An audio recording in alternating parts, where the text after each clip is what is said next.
कोकणामध्ये म्हणजे आता माझी सासरवाडीच कोकणातली आहे. गुहागरची माझी सासरवाडी आहे. मी दर वर्षातून एकदा माझ्या सासरवाडीमध्ये जातो. गुहागर मार्गी जातो मी. हं. चिपळूण वगैरे जसं पुढे गेलं की गुहागरला उतरतो हं. आणि जाताना पण एक दोनदा मला असे विचित्र अनुभव आले. कोकणामध्ये उन्हाळ्यामध्ये खूप गरम होतो बघा हं. आणि सारवलेली घरं असतात. तर असं 5:30-6 च्या सुमारामध्ये मी म्हटलं, "चला आपण समुद्रावरती जाऊया." आजी म्हणलं, "आता जाऊ नका, सांजची पार झाली.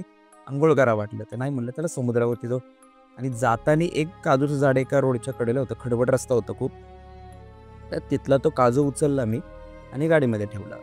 बीचवरून येताना आम्हाला 9:30 वगैरे वाजले होते. येताना आम्ही जेवणच करून आलो होतो. नॉनव्हेजच खाल्लेलं होतं. आणि येताना तिकडनं आलो त्या झाडापाशी पांढरी साडी घातलेली बाई आम्हाला दिसली.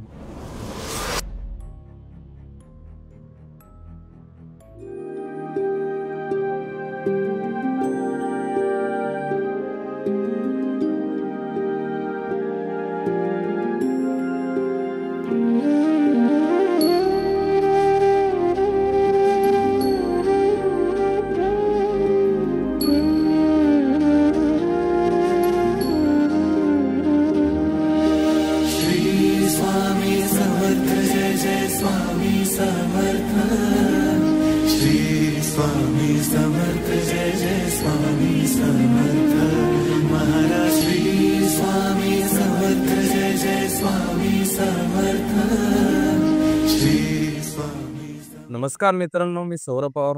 हॉरर डायरीच्या पुन्हा एका नवीन एपिसोडमध्ये आपलं स्वागत करतो. तर आजचा जो टॉपिक असणार आहे खूप इंटरेस्टिंग असणार आहे. सागर सणाचे काही सात्विक अनुभव आहेत, काही तामसिक तामसिक म्हणजे असे वेगळे काही अनुभव असणार आहेत. तर चला चालू करूया. नमस्कार, मी सागर सोपानवाळे, एक छोटासा स्वामी सेवेकरी आहे. महाराजांची सेवा साधारणपणे 20-22 वर्ष झालं मी करतोय. तर महाराजांचे खूप सात्विकही अनुभव आहेत आणि खूप असे वेगवेगळ्या प्रकारचे विचित्र अनुभव आले होते मला. नाही का, असे बरेच कोकणामधले अनुभव आहेत किंवा आमच्या भूकंपचे आहेत आणि एक ठिकाणी भीमाशंकरला गेलो होतो. तसे खूप असे असंख्य अनुभवाची शिदोरी आहे माझ्याकडं आणि महाराजांच्या कृपा आशीर्वादाने आजपर्यंत मी वाचलो. साधारणपणे 31 डिसेंबर 2015 साली माझं लग्न झालं आणि 1 जानेवारीला माझ्या लग्नाचं रिसेप्शन होतं आणि 31 फेब्रुवारीला मी माझी मिसेस म्हणजे आपलं विठ्ठलवाडीमध्ये एक स्वामी समर्थ महाराजांचा मठ आहे. तिथं जाण्याचं आम्ही दोघांनी ठरवलं, की तिथं जाऊ, आपण दर्शन वगैरे घेऊ. पण आम्ही पिरंगुटपर्यंत गेलो आणि म्हणलं तर महाराजांकडनं जाता आम्ही लवासाला जाण्याचा विचार केला दोघांनी. माझ्याकडे ॲक्टिवा होती 683 ब्लॅक कलरची आणि लवासा सिटी वगैरे पूर्णपणे आमचं फिरून झालं आणि म्हणलं चला आता रिटर्न फिरूया. तर रिटर्न फिरताना एक आम्हाला कॉर्नरला एक हॉटेल लागलं. नॉनव्हेजचं हॉटेल होतं. तर मी म्हटलं, "मी तर नाही खाणार." मिसेस म्हणली, "मला चिकन खायचं." म्हणून आम्ही तिथं चिकन खायला थांबलो. जेवण वगैरे केलं, चिकन वगैरे खाल्लं. मी खाल्लं, पनीरची भाजी वगैरे खाल्ली आणि तिने नॉनव्हेज खाल्लं होतं. चिकनचं एक भाजी घेतली होती. नॉनव्हेज वगैरे खाल्लं, गप्पा मारत आम्ही जेवण वगैरे केलं. तर आता म्हणलं चला निघूया, कारण थोडासा उशीरही झाला होता आम्हाला निघायला. तर हॉटेल बसून 200 मीटरच्या पुढे आलं नाही. 200 पण नाही हो, एक म्हणजे एक गाडी काढल्यावरती आपण स्टार्टर मारलं की उतार असतो, की आपण थोडंसं स्लोमध्ये जाण्याचा प्रयत्न करतो. तर पुढे एक्झॅक्ट कुठं लवासावरून उतरताना एक दरी टाईप आहे हां, हां. आणि तिथे एक विशिष्ट प्रकारचं धरण खाली लागतं तिथं. हो, बरोबर. आणि खूप जाग्यावरती टर्न आहे तो. बरोबर. जागेवरती गाडी तिथं वळवावी लागते. छत्रपती शिवप्रभूंच्या काळामध्ये अनेक सरदार असायचे आणि सरदारांना वतन मिळायचं. या वतनाचं संरक्षण करण्याची जिम्मेदारी असायची. तर असं मी ऐकून आहे. मला माहिती नाही, पण तिथे ज्यावेळेस आमचा ॲक्सिडेंट झाला म्हणजे एक प्रकारे जागा वगैरे. जागा वगैरे हां. तर तो टर्न आहे. त्या टर्नला आमचं चाललो होतो आम्ही आणि समोरून एक भरधाव वेगाने फोर्डची एक गाडी आली आणि मला दिसतंय ते समोरनं येताना गाडी दिसते. भयावह म्हणजे असं वाटतं, की आज माझा मृत्यू निश्चित आहे आणि आपल्या हिंदू धर्मामध्ये, मराठी धर्मामध्ये हळदीचं अंग असतं आपलं वगैरे. हं. तर ते एक बाधा झालेली असावी असं वाटलं मला. मग त्याच्यामुळं ही गाडी दिसती जोरात येताना आणि असं वाटलं, की आज मला माझा मृत्यू होणार आहे. आम्ही दोघंही नवरा-बायको जाण्याच्या कंडिशनमध्ये होतो. असं मला भासही झाला होता, कारण इतके वर्ष आम्ही देवाची सेवा करतो त्याच्यामुळे काहीतरी चेतना क्षमता आपल्याला असते किंवा ती मिळते, हं. की आपल्याला जाणवतं, की आज आपलं काही नक्की खरं नाही. पण त्यावेळेसही असं तिथं भयान असं एक अराजकता म्हणजे असं डेंजर वाटलं होतं मला, उदासीन वाटलं होतं. आणि मी त्या क्षणाला माझ्या अ, महाराजांचं, माझ्या स्वामी समर्थ आईचं मी नाव घेतलं, "स्वामी मला वाचवा." तर माझी मिसेस 10 फुटावरनं उडून खाली पडली आणि माझी गाडी मी ॲक्टिवा सोडून दिली. म्हणलो आपलं काही खरं नाही. पण त्या क्षणी माझे स्वामी समर्थ महाराज माझ्या पाठीशी धावून आले. मिसेस 10 फूट उडून एका साईडला पडली. आता आपण नॅशनल हायवेच्या कडेला किंवा तिथं तुम्ही आत्ता जरी गेला, की गटर्स आहेत मोठे. त्या गटर्सच्या किनाऱ्यावरती कॉन्क्रीटवरती माझी मिसेस पडली. तिच्या पायाला दुखापत नाही झाली. विशेष म्हणजे महाराजांच्या नावामध्ये एवढी ताकद आहे, मी सांगू शकत नाही. आणि ज्या मुलींच्या हाताने ॲक्सिडेंट झाला, त्यांना त्यांच्या आई-वडिलांनी स्वामी विवेकानंदांच्या मठात जायला सांगितलं होतं. आणि त्या लवासाला आल्या होत्या. त्याही मठात गेल्या नाहीत आणि मला मठात जायचं होतं. म्हणजे दोघांचा एक प्रसंग असा झाला, की मठात जायचं त्यांना स्वामी विवेकानंदांच्या मठात जायचं होतं आणि मला अक्कलकोटे स्वामी समर्थ महाराजांचा जो विठ्ठलवाडीला मठ आहे, त्या मठात आम्ही जाणार होतो. पण मीही तिथं गेलो नाही. पण एक महाराजांची अ, भक्ती आणि शक्तीचं एक मला उदाहरण मिळालं, की मला तिथं जाणं होतं. पण मी गेलो नाही तिथं आणि तिथं न जाता मी लवासाला जाण्याचा मार्ग निवडला. तो अनुभव माझ्यासाठी खूप बेकार होता. असं त्यावेळेस काय विचित्र वगैरे जागा होती का? हो, ती जागाच विचित्र आहे. तिथं बरेच जण गेलेले आहेत आधी, असं ऐकून आहे. त्याच्यानंतर आज माझ्या लग्नाला 9 वर्ष झाली. 9 वर्ष झालं मी त्या रोडला कधी गेलोच नाही. कारण त्यावेळेस जो ॲक्सिडेंट झाला त्यावेळेस माझंही काही कंडिशन खरी नव्हती आणि कंडिशन म्हणजे इतकं घाबरलो होतो मी आणि माझ्या ॲक्टिवाचं फक्त सीट राहिलं होतं. बाकी पूर्ण गाडी स्क्रॅप झाली होती. पिरंगुटला एक वर्कशॉप आहे. त्या वर्कशॉपला माझ्या मावस भावाने रुपेश काळोख यांनी ती गाडी त्या वर्कशॉपला टाकली आणि नंतरनं त्याच व्यक्तीने ती गाडी घेतली. ती गाडी मुनहूस गाडी होती मी असं म्हणेन आणि त्यावेळेस जे झालं, त्यावेळेस मी तुम्हाला सांगू नाही शकत. साक्षात मृत्यू मला दिसत होता. म्हणजे काळोख आणि ते भयानक मिश्रण त्यावेळेस तिथं जाणवलं मला आणि ते खूप विचित्र प्रकार होता. एक म्हणजे प्रकारे स्वामी तुमच्या धावून आले. धावून आहे आणि संकट असेल. हो, ते असे अनेक वेळा माझ्या पाठीशी असतात आणि अनेक वेळा ते माझ्यासाठी धावून आलेले आहे आणि ह्याचा अनुभव एक खूप वेगळा अनुभव आहे मला आणि त्यावेळेस मी वाचलो म्हणजे महाराजांचीच कृपा म्हणावी लागेल. म्हणजे त्याच्यानंतर तुम्हाला त्या गोष्टीचा काही त्रास वगैरे झाला? त्रास झाला. तो त्रास पुढे वाढत गेला म्हणजे नंतरनं अ, खूपच 1-2-3 किस्से घडले माझ्या आयुष्यामध्ये. ते आता न सांगण्यासारखे आहेत. खूपच विचित्र अनुभव होता तो नंतरनं. त्याचं एक वेगवेगळ्या अँगलने मी सगळ्या त्या गोष्टीचा शोध घेण्याचा प्रयत्न केला. पण हिंदू धर्मात वाढतो. हिंदू धर्म आपला खूप सनातन धर्म आहे आणि खूप हजार वर्षाच्या आपल्या धर्माला, आपल्या अ, धर्माला एक वैचारिक आहे, दृष्टिकोन आहे आणि खूप सनातन धर्म हा जुना आहे. आणि धर्माचा अभ्यास करणं हा प्रत्येक हिंदू धर्मातल्या एका प्रत्येक व्यक्तीचं काम आहे. अच्छा. अजून तुम्ही जे बोलला होतात, की तुम्हाला जो कोकणामध्ये अनुभव होता तो कसा? हां, कोकणामध्ये म्हणजे आता माझी सासरवाडीच कोकणातली आहे. गुहागरची माझी सासरवाडी आहे. मी दर वर्षातनं एकदा माझ्या सासरवाडीमध्ये जातो.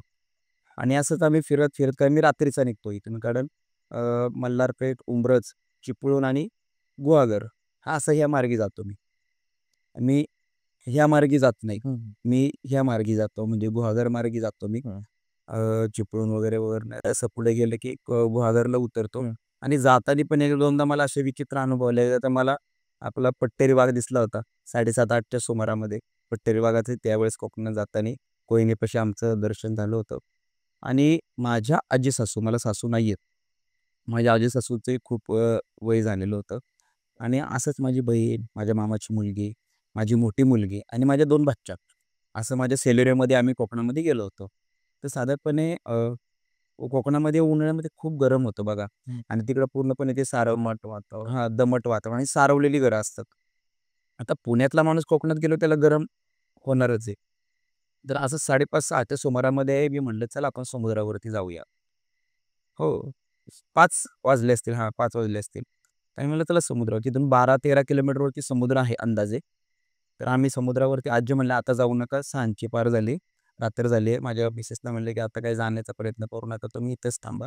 अंघोळ करा वाटलं." तर नाही म्हणलं, "चला समुद्रावरती जाऊ." शेवटी पुण्यातले आपण असतो आणि बाहेर गेलं की काहीतरी जाणून घेण्याचा आपल्याला एक उत्सुकता असते. तर आम्ही तिथून गेलो, गुहागरच्या बीचवरती गेलो आणि जाताना एक काजूचं झाड एका रोडच्या कडेला होतं. खडबड रस्ता होता खूप. तर मी तिथलं एक काजू तर बायकोला म्हणलं, "थांब एक काजूचं पीक पडलंय." आता पहिल्यांदा सासरवाडीत गेलो तिथे काजू बघणारच ना कसा असू दे. आपण पुण्यात राहिलो आपल्याला आंबा वगैरे माहिती, काजू पण माहिती पण काजूचं बी वगैरे कसं असतं हे आपल्याला काही माहिती नाही. तर तिथला तो काजू उचलला मी आणि गाडीमध्ये ठेवला आणि मग आम्ही बीचवरती गेलो.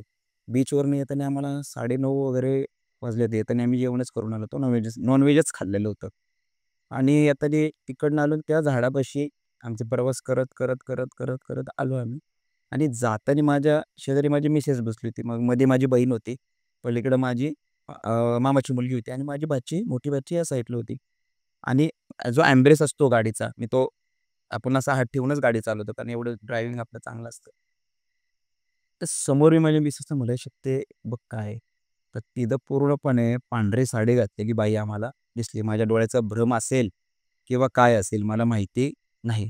पण मी माझ्या मिसेसला केलं, तर मिसेस मला म्हणली, "तुम्ही शांत बसा, गाडी चालवा पुढं." आणि एवढ्या काय हायवे बारीक रोड असतो, अरुंद रस्ता असतो, त्याच्यामुळे आपण काही जोरात गाडी चालवत नाही. आपली गाडी असं हळूच चाललं होतं. म्हणजे माझं स्पीड असेल साधारणपणे 30चं स्पीड असेल. कारण अंधार होता खूप. रस्ता माहिती नसतो आपल्याला. आपण दबकतच गाडी चालवत असतो. तर मी तिला असा हात केला, ती म्हणली, "शांत बसा." म्हणजे तो एक माझा अनुभव म्हणजे डेंजर होता, की माझ्या अंगावरती म्हणजे तुम्हाला हा सगळ्या तुमच्या सगळ्या फॅमिलीला दिसलं. सगळ्या फॅमिलीला माझ्या मिसेसने पाहिलं, माझ्या बहिणीने पाहिलं, भाची झोपली होती माझी आणि मामाची मुलगी हाती झोपलेली होती. माझी ताई, माझी बायको, मी आणि माझी बारकी पोरगी. म्हणजे माझी मोठी पोरगी ती छोटी होती त्यावेळेस. तर तो एक माझा अनुभव आहे, डेंजर अनुभव होता. मग तिकडे हे गेले काय होतं तुम्ही जाणून वगैरे घेतलं का ते? तिथे एक आजी म्हणले, की तिथं ते चेटकीनीसारखा प्रकार तो असतो आणि मिसेस म्हणले, की तिथं तो प्रकार आहे. आणि मग नंतर घरी गेल्यावरती मग मी आजीला माझ्या मिसेसने सांगितलं. आता कसं होतं, की आपण सासूबाई असते, की आपण जास्त काही बोलत नाही त्याच्याशी. तर मी मिसेसला सांगितलं. मिसेसनी तसं तिच्या आजीला सांगितलं, की असं-असं झालं. मग आजीनी त्यांच्या पद्धतीने जो काय असेल, लहान मुलीवरनं एक आपला अ, दृष्ट काढतात किंवा त्या पद्धतीने एक केलं. त्याच्यानंतर त्या दिवशी माझी स्वामीनी खूप रडत होती रात्री. कारण ते लहान मुलांना थोडंसं अट्रॅक्शन जास्त होतं.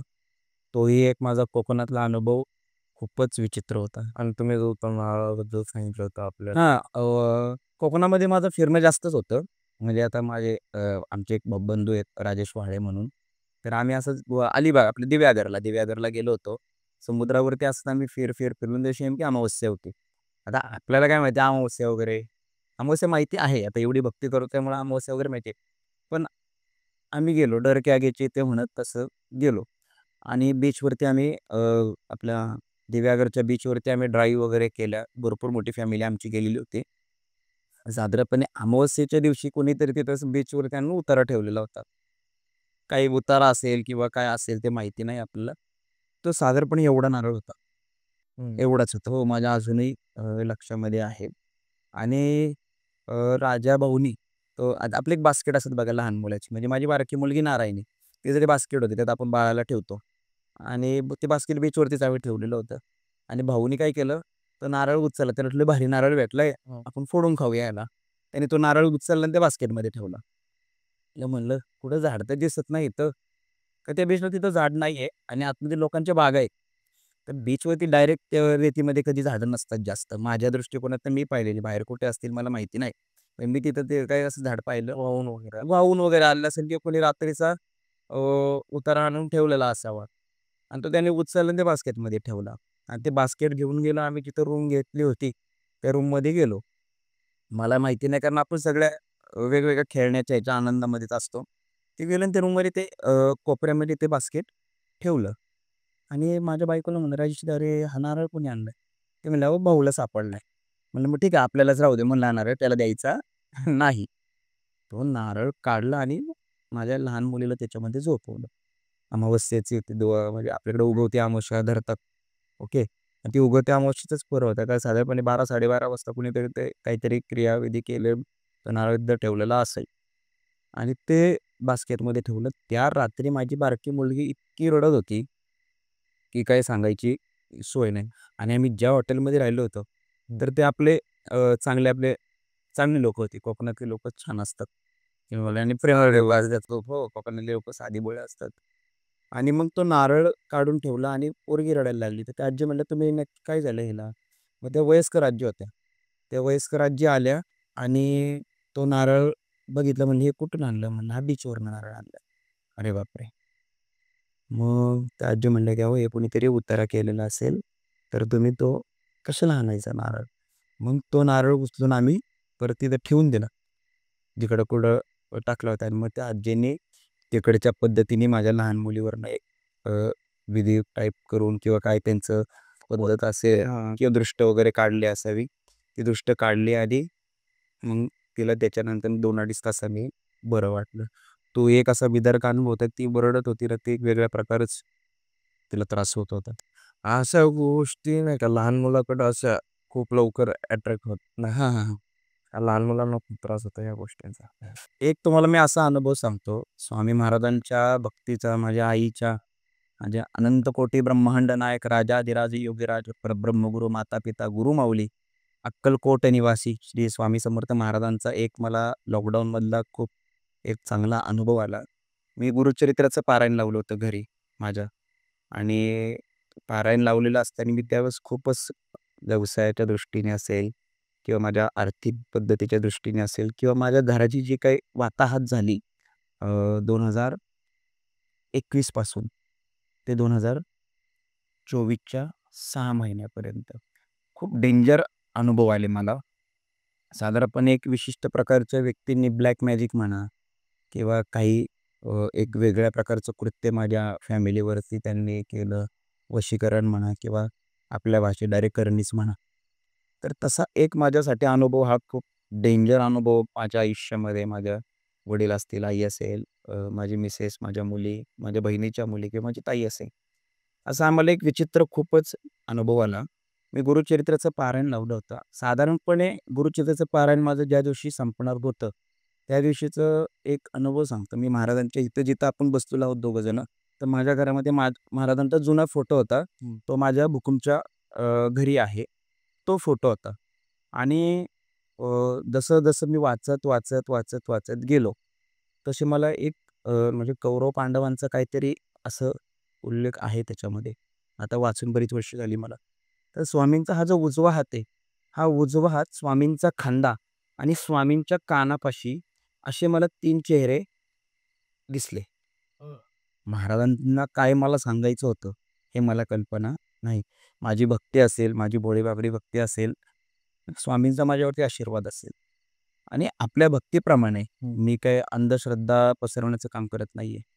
पण जे स्वामी समर्थ महाराजांनी मला दाखवलं, ते मी पाहिलं. मला एक XYZ 3 लोकांचे त्याच्यामध्ये चेहरे माझ्या महाराजांनी मला दाखवले आणि माझी ताई घरामध्ये कारण त्या पारायणामध्ये एक विशिष्ट प्रकारचं जेवण तुम्हाला खावं लागतं. चटईवरती झोपावं लागतं. खूप नियम आहेत गुरुचरित्राच्या पारायणाला. तर असे 3 चेहरे मला महाराजांच्या ह्या साईडने असे महाराजांनी दाखवले आणि माझं पारायण संपलं. कारण 3-3.5 तास मला वाचायला जायचे. पूर्ण बॉडी हे व्हायची कारण हलायचं पण नाही मी कारण खूप काटेकोरपणे ते केलं. त्यातच फळ म्हणून मला स्वामींनी ते 3 चेहरे दाखवले आणि मी त्याच गोष्टीसाठी पारायण लावलं होतं. जे काही माझ्या घराला वेगवेगळ्या प्रकारे त्रास होत होता. घरातल्या काचा फुटणे, गाडीच्या काचा फुटणे, गाड्यांचा ॲक्सिडेंट होणे आणि खूपच डेंजर परिस्थिती. त्यावेळेस माझ्या प्रत्येक कुटुंबातल्या लहान मुलांनी सुद्धा अ, हे केलं आणि त्यावेळेस असं होतं, की जी ब्लॅक मॅजिक असते, ती तुम्ही पूर्णपणे संपून जातं. म्हणजे तुमच्या घरामध्ये कटकटी, भांडणं, घरात सामानसुद्धा पुरत नाही अशा कंडिशनमध्ये. एक विचित्र अनुभव असतो. महाराज आमच्या सर्व कुटुंबाच्या पाठीशी होते. त्यामुळे 2 वेळचं अन्न तरी आम्हाला मिळालं आणि मग मी पारायण करून उठलो आणि एक 750 ते 800 किलोमीटरवरनं एका महान व्यक्तीचा मला फोन आला होता. मी त्यांना विचारलं होतं, की मला असा-असा त्रास होतो. त्या व्यक्तीने सुद्धा मला त्या 3 लोकांची नावं सांगितली आणि मी जिथे जातो पाया पडायला, ज्या भगवतीच्या पाया पडायला जातो, त्यांनीही मला त्याच व्यक्तींची नावं सांगितली, की बाबा ही लोकं तुझ्या मुळावरती उठलेली आहेत. पण मी महाराजांना म्हणलो, की बाबा त्यांना सद्बुद्धी दे. त्यांना काहीतरी चांगली गोष्ट दे, की त्यांना काहीतरी विचार करणे म्हणजे माझ्याकडे आहे ना त्याच्यापेक्षा 10 पटी त्यांना मिळू दे. ते माझ्या मागे लागायचे नाहीत. आणि असतं, की लोकांना तुमची प्रगती कधीच बघवत नाही. आणि असे अनेक प्रकारे माझे आई-वडील असतील किंवा बहीण असेल, मी अशा अनेक प्रकारच्या टीका आम्ही आमच्या आयुष्यामध्ये सहन केलेल्या आहेत. तेव्हा ना मी महाराजांची आता सेवा करतो. आता स्वामी महाराजांना महाकाली केले. तर काही आपल्या जवळची लोक असतात, की त्यांना ते नाही बघवत. म्हणजे मी जे माझ्या गुरुवारचे स्टेटस ठेवतो, तर माझे फॅमिली मेंबर आहेत काही, की अ, ते विचित्र लोकं आहेत. असं म्हणजे आणि पाया ओढण्याचा प्रयत्न हो. असतो. आणि माझ्या घरात कोणत्या देवताची सेवा केली जाते, ह्याच्यावरती त्यांची चर्चा असते. म्हणजे माझ्या अ, 100% पाहिलं तुम्ही आता, की चर्चा केली जाते. पण मी ह्या गोष्टींकडे त्यांच्याकडे लक्ष येत नाही. स्वामी मला काय म्हणतात, "मी तुझ्या पाठीशी कंबरेवरती हात ठेवून बाई, तू पुढे चल, मी आहे. भिवू नकोस, मी तुझ्या पाठीशी आहे." असं स्वामी महाराजांचं असतं आणि माझ्या पाठीशी माझे महाराज आहेत. माझ्या मी या दत्त सेवेत किंवा स्वामी सेवेत कसं आलो, तर माझे मोठे चुलते हे दत्त महाराजांचे आणि काशीच्या काळभैरवांचे पुजारी आहेत, सेवा करायचे. आणि माझे 2 नंबरचे चुलते, ते नारायणपूरच्या मंदिरामध्ये सेवेला असायचे. मग ते मी ज्यावेळेस लहान होतो, त्यावेळेस ते जी सेवा करायचे, म्हणजे माझे लहान बारके चुलते, ते दत्तांची सेवा करत त्यांची उपासना मी माझ्या डोळ्यांनी पाहिली. आणि माझे मोठे चुलते आणि त्यांची मिसेस म्हणजे माझी मोठी चुलती आणि मोठे चुलते हे दत्त संप्रदायाचे हे सेवक आहेत. आणि ह्याच 2 गोष्टींमुळं मला दत्त संप्रदायाची, स्वामी समर्थ महाराजांची एक सेवा करण्याची ओढ लागली. माझ्या वडिलांचे मित्र असतील, आहेत अण्णा म्हणून किंवा ढवळे म्हणून, अशा ह्या लोकांकडे बघून मी महाराजांच्या सेवेमध्ये आलो. आणि मेन मूळ कारण म्हणजे माझ्या सगळे दोन्ही चुलते दत्त संप्रदायाचे सेवक होते. आज म्हणजे माझे मोठे चुलते आहेत ते गावी असतात आणि 2 नंबरचे चुलते आहेत ते आता हयात नाही आहेत. अ, ज्यावेळेस मी नारायणपूरला जातो, त्यावेळेस कधीतरी तिथे गेल्यावरती असं वाटतं, की नाही का ते असतील. आणि मोठे चुलते आता आहेत. आणि जास्तच सवय पुन्हा लागली, तर माझ्या चुलतीमुळं, की त्यांच्या घरात मी पूजा वगैरे करायचो. मोठं देव्हारा होता. त्या घरात पूजा वगैरे करायचो. त्याच्यामुळं ते सात्विकतेचे अनुभव खूप आहेत. आणि महाराज मला अशा हॉरर प्रसंगाकडे स्वतः जाऊनच देत नाही. कारण एवढी मोठी शक्ती मागं असल्यावरती हं. हॉरर असू नाही तर काही असू, ते तुमच्या केसाला सुद्धा धक्का लावू शकत नाही. हां, तो आपला टॉपिक राहिला, की तुम्ही म्हणालात, पण तुम्हाला ते माणसं कळल्यानंतर तुम्ही पुढे काय झालं? पुढे काही म्हणलं, "बाबा नमस्कार, हां. स्वामी ओम." माझ्या वाट्याला जे आले, हं. ते माझ्या महाराजांनी त्यांच्या झोळीमध्ये भरून घेतलं. नावं कळली मला, पण मी दुर्लक्ष करण्याचा प्रयत्न केला. तर अशा अ, भगवंतानं मला या मार्गातनं काढले. तर त्यांना आपण क्षमा करावी, मला असं वाटतं. मी क्षमा केलं, परत त्यांच्याकडे वळूनही पाहिलं नाही. आणि त्या व्यक्ती माझ्या आयुष्यामध्ये इथून पुढे नकोत. हे आहेत माझ्या पाठीशी आणि हे असल्यावरती मी नाही घाबरत कोणाला. कारण मला माझ्या भक्तीवरती एवढी अ, म्हणजे एवढा विश्वास आहे ना, मी तुम्हाला सांगू नाही शकत. माझी गुरुवारची सेवा असेल, अ, आता नवरात्र होते, तर स्वामींना महाकाली केलं आपण. आता पुढच्या महिन्यात दिवाळी आहे, महालक्ष्मी करायचं. मी हे केलं तरी काही-काही लोकांना त्रास होतो. जे आधी माझ्याबरोबर फिरायचे, माझ्या संगच फिरायचे. तर ते मी तिथून गेलो, की माझ्या माझ्या भक्तीला नाव ठेवायचे. मला ढोंगे म्हणायचे, मला अघोरी म्हणायचे, माझ्या स्वामींना नावं ठेवली त्यांनी. सगळ्या गोष्टीला नावं ठेवली. ह्यांना अ, माफ केलं मी. चला, आपण आपलं पुढे चालू.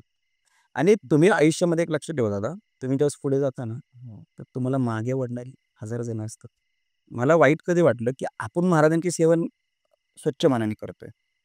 मग आपण तिथून आल्यावरती आपल्या भक्तीला नाव ठेवतात येत ना, ठेवू दे. काय करणार आपण? हं. कोणाच्या तोंडाला तर हात नाही लावू शकत आपण. आणि मग मी त्याच्यातनं बाहेर आलो, हं. की नाही आपल्याला तिथं थांबायचं नाही. आणि स्वामींनी मला या गोष्टीतनं बाहेर काढलं. अजून तुम्ही जसं बोलला होता, तो खरं तर आपला चॅनल एक हॉरर कंटेंटच आहे आपला. हां. पण तुम्ही जो सांगितला, तर मला असं कळकळून वाटतं, की हे लोकांना कळायला पाहिजे, की तुम्हाला काय अनुभव आलता? तर तुम्ही तो सांगू शकाल? तर साधारणपणे माझी मोठी मुलगी ज्यावेळेस जन्माला आली, हां.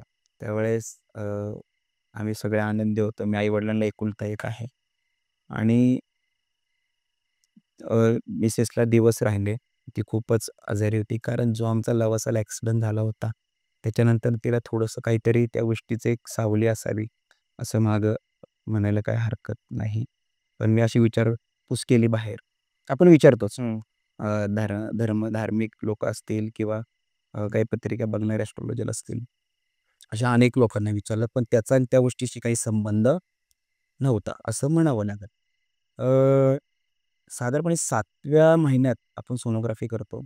7व्या महिन्यात आम्ही सोनोग्राफी कोथरूड केली आणि बाळाच्या हार्टला सूज आहे, असं त्या डॉक्टरांनी आम्हाला सांगितलं.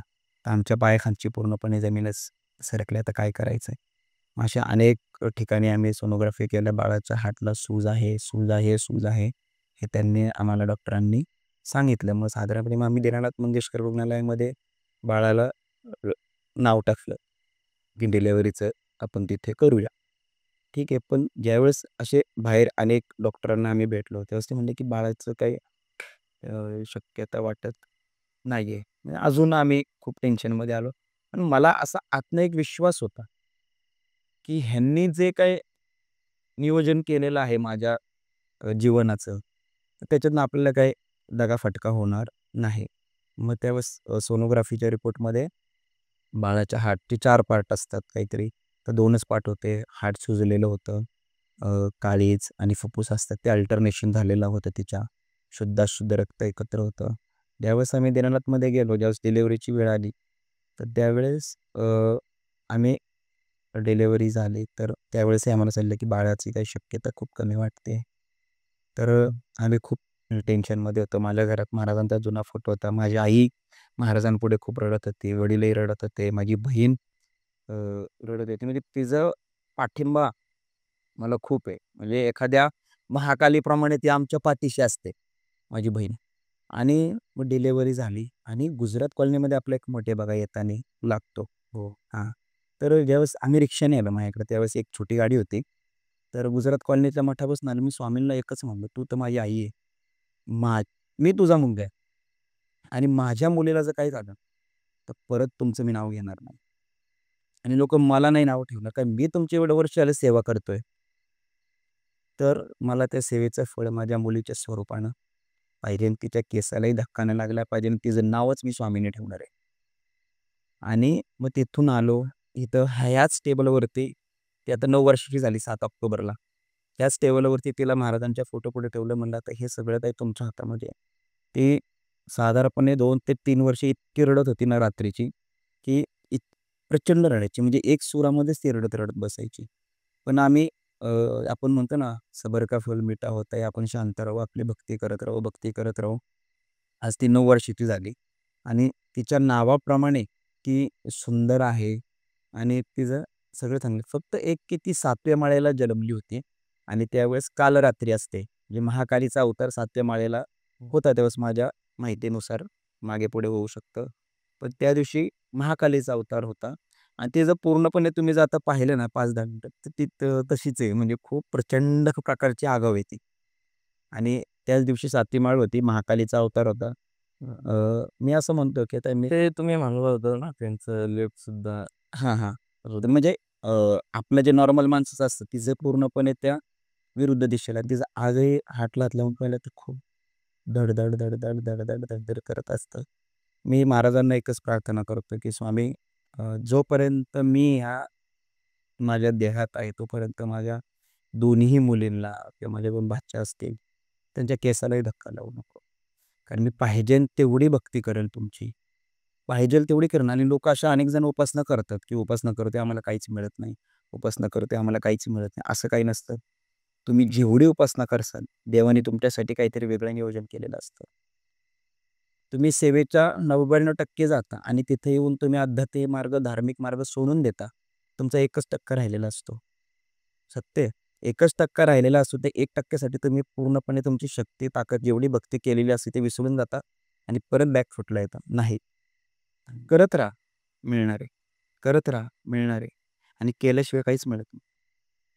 हे महाराजांचे अनेक लीला आहेत स्वामी समर्थ महाराजांच्या आणि महाराजांचे असे खूप चांगले अनुभव आहेत माझ्यासाठी तर आणि मला काही कमी नाही केलं त्यांनी.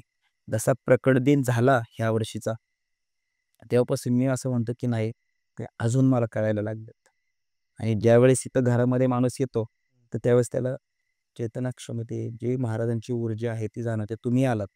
आपलं हे दुसरं शूट आहे. म्हणजे नाही का?